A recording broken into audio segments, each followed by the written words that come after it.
नमस्कार, मैं विश्वजीत झा। इस टीवी न्यूज़ पर आप देख रहे हैं आज की प्रमुख खबरें। सबसे पहले हेडलाइंस।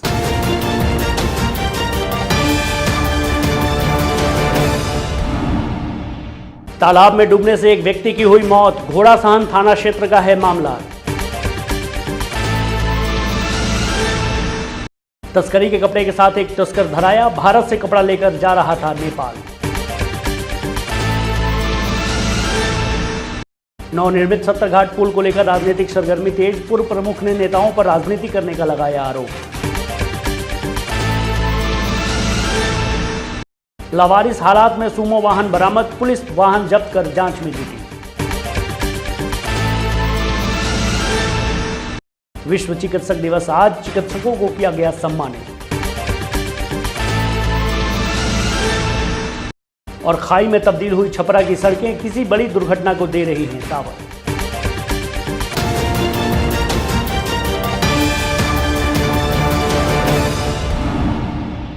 पूर्वी चंपारण जिला अंतर्गत घोड़ासहन थाना क्षेत्र के महुआई मुर्शिदाबाद गांव के एक तालाब में डूबने से एक 40 वर्षीय व्यक्ति की मौत हो जाने की खबर आई है। मृतक की पहचान उक्त गांव के ही बालदेव महतो के 40 वर्षीय पुत्र उदय महतो के रूप में की गई है।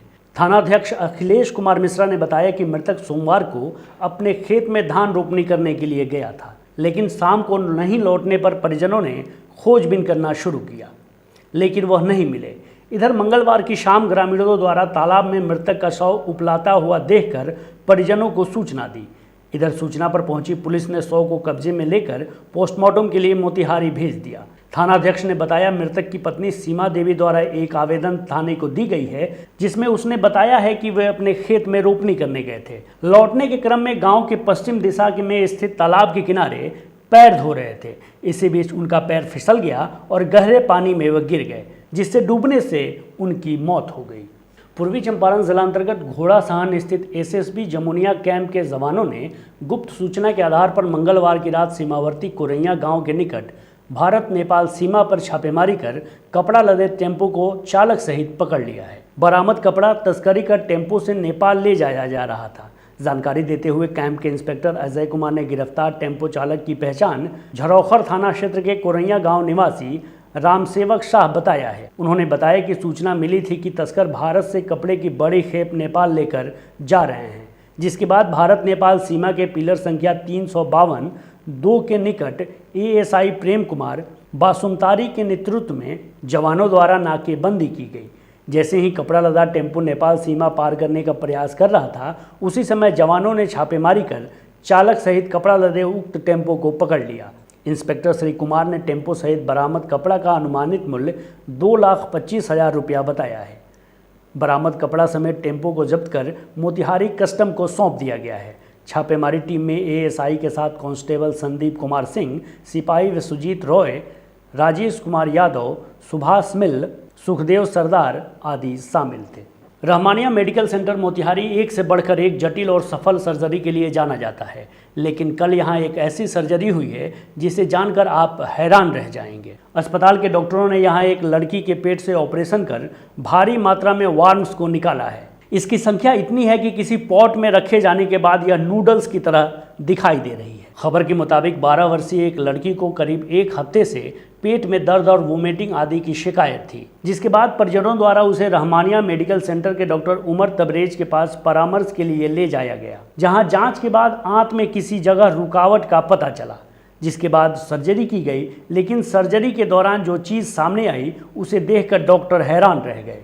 लड़की की आंत में इतने कीड़े थे कि आंत में मल्टीपल चीरा लगाकर उसे निकाला गया। इस संबंध में रहमानिया मेडिकल कॉलेज के डॉक्टर और चंपारण के युवा सर्जन डॉक्टर उमर तबरेज ने STV न्यूज़ से बात करते हुए कहा कि ऑपरेशन सफल रहा है और मरीज ठीक है। हमारे पास एक 12 साल की लड़की आई थी, उसको आंत की रुकावट इंटेस्टाइनल ऑब्स्ट्रक्शन करके आई थी। जब आई तो ऑलमोस्ट जो कंप्लेन था 6-7 दिन से कंप्लेन था, रुकावट था, उसको आंत में पैखाना पास नहीं हो रहा था, हवा नहीं चल रहा था, उल्टी भी हो रही थी। जब यहाँ पे फिर देखा गया तो एक जगह आंत की रुकावट दिखाया गया, ऑपरेशन के लिए पेट खोला गया तो पूरी आंत में, इवन पेट से लेके बड़ी आंत में, छोटी आंत में, पूरे चारों तरफ इंटेस्टाइनल वॉर्म्स कहा जाता है हमारे शब्द में, वो पूरा मौजूद थे। तो मल्टीपल जगह पे चीरा दे के खोल के कीड़ों को निकाला गया है, बाकी दवा चालू किया गया है। बाकी पेशेंट अभी ठीक है, ऑपरेशन के बाद स्टेबल है। जैसे जैसे विधानसभा चुनाव नजदीक आ रहा है, वैसे वैसे पूर्वी चंपारण के केसरिया प्रखंड अंतर्गत गंडक नदी पर नवनिर्मित 70 घाट पुल के निर्माण में नेताओं के द्वारा अपनी अपनी भूमिका और योगदान को लेकर राजनीतिक बयानबाजी शुरू हो गई है। पूर्वी चंपारण के केसरिया विधानसभा क्षेत्र और गोपालगंज जिले के बैकुंठपुर विधानसभा का प्रतिनिधित्व कर चुके कई पूर्व विधायकों और भावी विधायक प्रत्याशियों ने 70 घाट पुल के निर्माण में खुद को महत्वपूर्ण भूमिका निभाने का दावा कर रहे हैं, जिसे लेकर केसरिया के पूर्व प्रमुख और कांग्रेस नेत्री सुमित्रा कुमारी यादव ने पुल पर पूर्व विधायक और भावी विधायक प्रत्याशियों पर राजनीति करने का आरोप लगाया है और कहा है कि इन सब लोगों का कहीं से कोई योगदान नहीं है। अगर है तो सबूत दिखाएं, वरना मुझे सभी नेताओं की पोल खोलने में देर नहीं लगेगी। पूर्व प्रमुख ने कहा कि सर्वप्रथम 2009 में 70 घाट पुल निर्माण के लिए मैंने 70 घाट पुल निर्माण संघर्ष समिति नाम से कमेटी का गठन कर लिखित रूप से पुल निर्माण के लिए मांग की थी। उन्होंने कहा कि पिपरा में मुख्यमंत्री एक कार्यक्रम में हम लोगों ने आवेदन देकर मांग की और साथ ही संबंधित अधिकारियों को भी आवेदन दी थी, जिसके बाद मुख्यमंत्री ने पुल निर्माण का संज्ञान लिया। गौरतलब हो कि पिछले 16 जून को मुख्यमंत्री नीतीश कुमार ने वीडियो कॉन्फ्रेंसिंग के माध्यम से रिमोट से पुल का उद्घाटन किया था। 70 घाट पुल जो है, मैं यहाँ पे पहुँची हुई हूँ। मेरा नाम सुमित्रा कुमारी यादव है, पूर्व प्रमुख केसरिया कांग्रेस नेत्री हूँ। यहाँ हम लोग आए हैं इस बात को लेकर के कि अभी इस पुल को लेकर के बहुत ही राजनीति हो रही है। सभी मांग कर रहे हैं कि पुल हमने बनाया, लेकिन जिसकी ईमानदारी प्रयास से यह सफल हुआ, हम उसके बारे में कहना चाहेंगे, इसीलिए हम आए हैं। इस बैठक को लेकर, पुल के लिए बैठक को लेकर यहाँ की केसरिया की जनता, जनप्रतिनिधि, सभी लोग, और उस पार से भी गोपालगंज, उस पार से भी विजय बहादुर जी हमारे साथी रहे हैं, उन्होंने भी उस साइड से बहुत ही लड़ाई लड़ी इस पुल के लिए। हम लोग इधर 18/7/2007 को जब मैं प्रमुख थी, उसी समय हमने 70 घाट पुल निर्माण संघर्ष समिति एक कमेटी बनाया। हम लोगों ने यहाँ के बुद्धिजीवियों, जनप्रतिनिधियों, पत्रकार बंधुओं, सभी को एक साथ मिलकर हम लोग इस पुल की लड़ाई लड़े। माननीय पूर्व विधायक जी लोगों ने भी कहा, तो मैं इन लोगों से मैं यह कहना चाहती हूँ कि इस पुल को लेकर लोग राजनीति को यहाँ बंद करें। और मैं जो सबूत आपको दे रही हूँ कि मैंने कहाँ लिखित दिया, केसरिया का जनता ने कहाँ अपना लिखित दिया, हज़ारों की संख्या में पूरे इलाके से लोगों ने कंपटीशन पर साइन किया कि यहाँ पुल चाहिए हमको। उसके बाद पिपरा कोठी के दरबार में हमने जब दिया, तो उस हमारे जनता दरबार में दी गई जनता की मांग के आलोक में जिला से जो एक प्रतिवेदन हमारे दरख्वास्त पर हुआ, उस पर स्पष्ट लिखा हुआ है कि उस समय हमारे आवेदन 16/10/99/0084 के आलोक में संबंधित स्थल का निरीक्षण इंजीनियर ब्रजकिशोर सिंह कन्या अभियंता द्वारा किया गया था। उसके अवलोक में उन्होंने गंडक नदी पे उस समय तत्कालीन इसका जो 75 करोड़ रुपये का खर्च होने की संभावना उन्होंने बताया था। 2009 की बात है यह। 2009 में ही उन्होंने, इंजीनियर साहब ने 75 करोड़ लोगों का एस्टीमेट उन्होंने बनाकर बताया था कि 2009 में हमारी माननीय मुख्य ये अपना प्रमुख थी सुमित्रा यादव जी 2009 में, तो उन्होंने ये प्रस्ताव रखा था कि 70 घाट का पुल का निर्माण हो। बैठक उनके दरवाजे पे हुई थी, जिसमें बहुत सारे लोग थे, पंचायत के लोग थे, मुखिया थे, सरपंच थे, सबके सामने ये सुमित्रा जी ने रखा था। आज उद्घाटन हुआ है, किसी भी इधर के प्रतिनिधि को खबर नहीं किया गया। खबर करना चाहिए, उद्घाटन हुआ है तो माननीय नीतीश कुमार जी के जरिए या यहाँ के जो वर्तमान विधायक हैं या मंत्री हैं, उनके माध्यम से यहाँ के लोगों को खबर करना चाहिए कि फलाने डेट को उद्घाटन है। किसी को खबर नहीं किया गया, उद्घाटन हुआ है। इसमें बहुत बड़ा योगदान हमारे माननीय सुमित्रा यादव जी का रहा है। जिस समय मैडम ने पुल निर्माण का मांग उठाई थी, उस समय हम भी वहाँ पे उपस्थित थे, जिसने सर्वसम्मति के बैठक से इस पुल निर्माण का सर्वप्रथम मांग सुमित्रा कुमारी यादव ने, मैडम ने अपने आवासीय जगह पे इसका गठन हुआ था, जिसमें हम लोग सर्वसम्मिलित थे। एक तरफ वैश्विक महामारी कोरोना की वजह से कई जगहों से चिंता बढ़ाने वाली तस्वीरें आ रही हैं, वहीं सीतामढ़ी से कुछ ऐसी तस्वीरें आई हैं जिसे देखकर ऐसा नहीं लग रहा है कि लोग इसके प्रति ज़रा सा भी गंभीर हैं।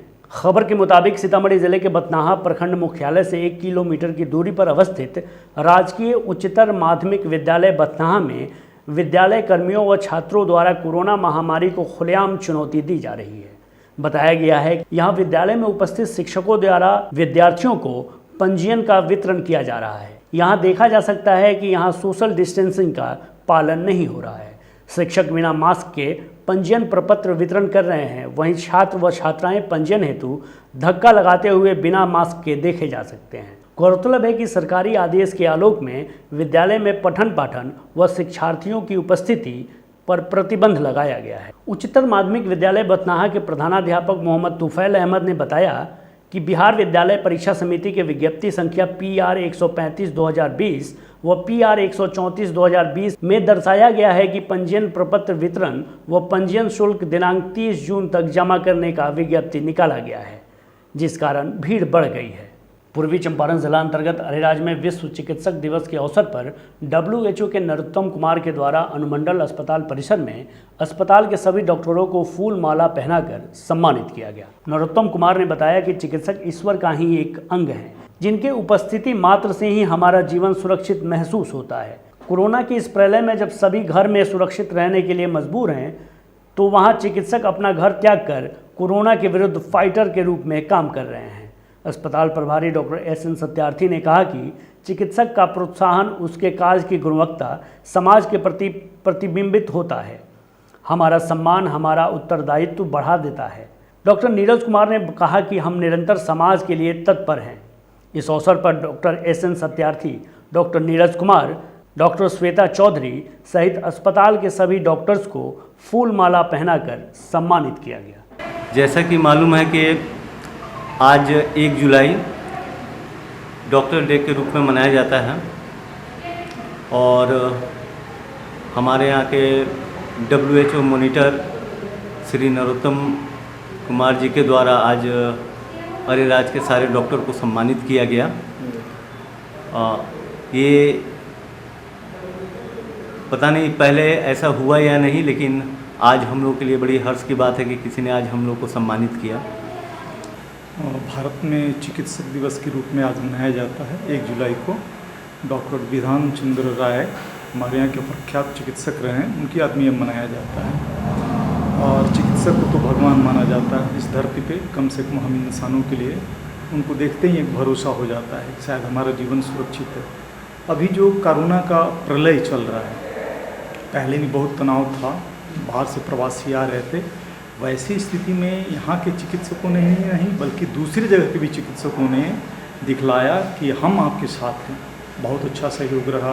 अपना घर छोड़ करके, अपने परिवार को छोड़ करके, दूसरे परिवार को घर पे रख करके कि आप अपने घर पे सुरक्षित रहिए, हम घर से बाहर हैं, वहाँ पे इन लोगों ने अपना योगदान दिया है। तो वैसे समय में तो कम से कम इनका सम्मान बनता ही है और 1 जुलाई को जो चिकित्सक दिवस है, यहाँ पे इनको सम्मानित किया गया।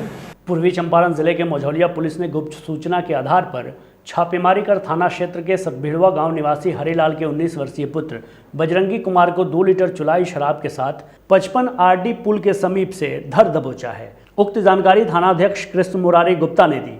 उन्होंने बताया कि रात्रि गश्ती कर रहे दरोगा अब्दुल हाफिज द्वारा उक्त छापेमारी की गई थी। गिरफ्तार कारोबारी को बिहार उत्पाद मद्य निषेध अधिनियम 2016 के तहत आज जेल भेज दिया गया है। पश्चिमी चंपारण जिला अंतर्गत मझौलिया थाना क्षेत्र के पीपरपाती घाट के समीप लाल रंग का सुमो गाड़ी लवारिस हालत में काफ़ी घंटों से पड़ा देखकर ग्रामीणों ने इसकी सूचना मझौलिया पुलिस को दी। ग्रामीणों की सूचना पर मझौलिया पुलिस मुखिया के दरवाजे पर पहुंच गाड़ी को कब्जे में लिया और अग्रेतर कार्रवाई के लिए थाना लाई। इस संदर्भ में थानाध्यक्ष कृष्णकुमारी गुप्ता ने बताया कि लवारिस हालत में बरामद किया गया सुमो, जिसका रजिस्ट्रेशन नंबर BR05AP 1414 है, जिसकी छानबीन की जा रही है।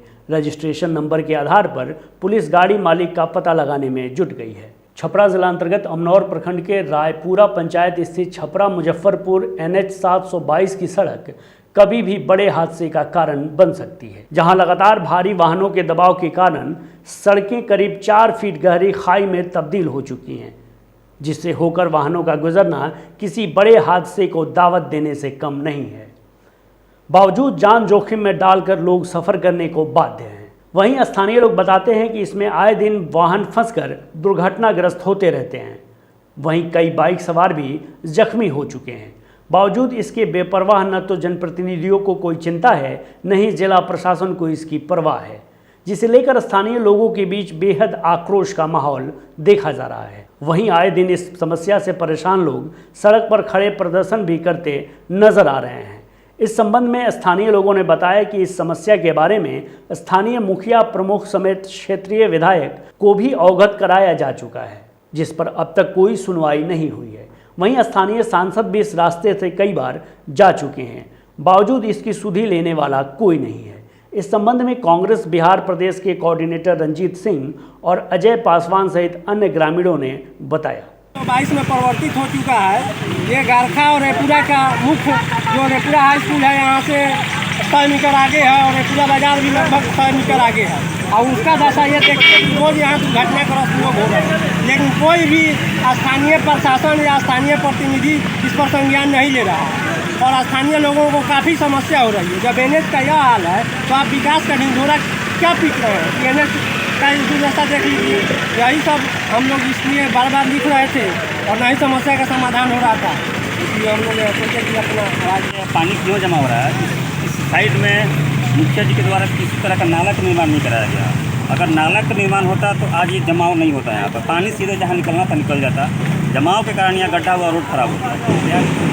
इसका ज़्यादा से ज़्यादा जिम्मेदार यहाँ के मुखिया भी हैं, इस पर ध्यान नहीं दिए, इस नाला का निर्माण नहीं कराएं। कौन मुखिया है, क्या नाम है? मदन सिंह मुखिया नाम है इनका। टेम्पू पलट रहा है, दूसरा कलर में पानी लगा हुआ है। इतना पानी जब बारिश होता है तो पानी यहाँ लग जाता है और रात में मोटरसाइकिल लगन जब चालू हो गया है तो मोटरसाइकिल भी गिरता है, आदमी भी गिरता है। सारा आदमी को परेशानी है आने जाने के लिए। इसको मरम्मत करने के लिए मैंने आज के लिए बस इतना ही। HTV न्यूज पर प्रसारित होने वाली खबरें प्रोग्राम अब GTPL के चैनल नंबर 985 और डैन के चैनल नंबर 155 के साथ साथ आप अपनी सुविधानुसार मोबाइल फ़ोन पर भी देख सकते हैं। अगर आप हमें YouTube के माध्यम से देखना चाहते हैं तो HTV न्यूज़ के ऑफिशियल YouTube चैनल को सब्सक्राइब करें और बेल आइकॉन दबाकर ताज़ा वीडियोज़ की नोटिफिकेशन प्राप्त करें। फेसबुक पर जुड़ने के लिए HTV न्यूज़ के फेसबुक पेज को लाइक करें और ट्विटर पर HTV न्यूज़ को फॉलो करें। तमाम लेटेस्ट अपडेट के लिए देखते रहिए उत्तर बिहार का सबसे तेज़ी से उभरता हुआ न्यूज़ चैनल HTV न्यूज़, सच की आवाज़। नमस्कार।